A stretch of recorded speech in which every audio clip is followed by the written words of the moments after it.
Hi, it's Mona McClelland, and you just typed in, is it safe to color my hair while pregnant?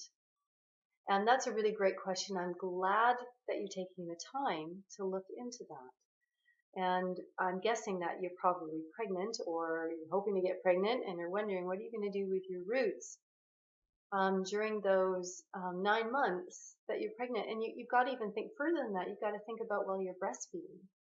So that can be like 2 to 3 years or more during your pregnancy and while you're breastfeeding.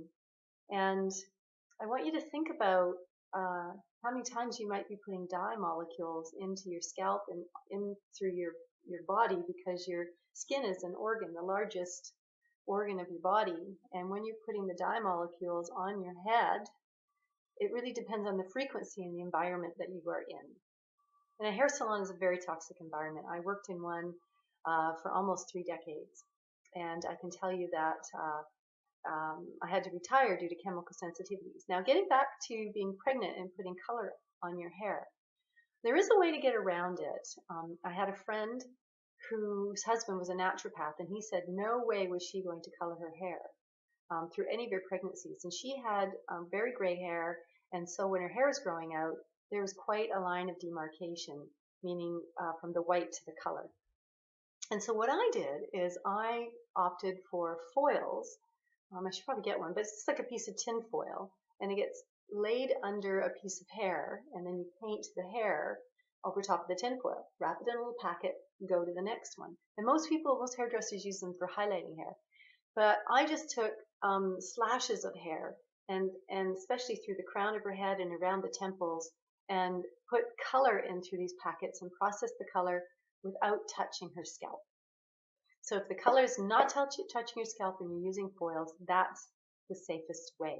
And it will cost more money because it takes more time rather than just putting a color on the entire scalp. That's way less time consuming.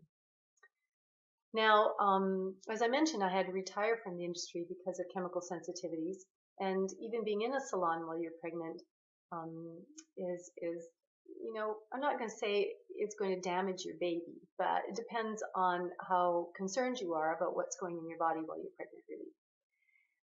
And of course, it can be expensive, like I mentioned, putting the color on your hair in that method, or having your hair put back to its natural color, or taking the color out so you don't have to do that for 2 or 3 years. Either way, I can help you find some answers. You're getting some extra money to do that, or learning how to be away from a toxic environment in the salon. You could go to my website, here'sanotherway.com, and that's just below. And what you'll find there is a couple of things. You'll find exactly what it is that I'm talking about, what we're doing, and what it's all about. And you'll find some information from some folks that we've helped. What we're doing is very fun, and we're doing really well with it. And we're just all about helping other folks enjoy quality of life and have some more free time. So I hope this information has helped you get some information on how to take care of yourself and your baby while you're pregnant. All the best.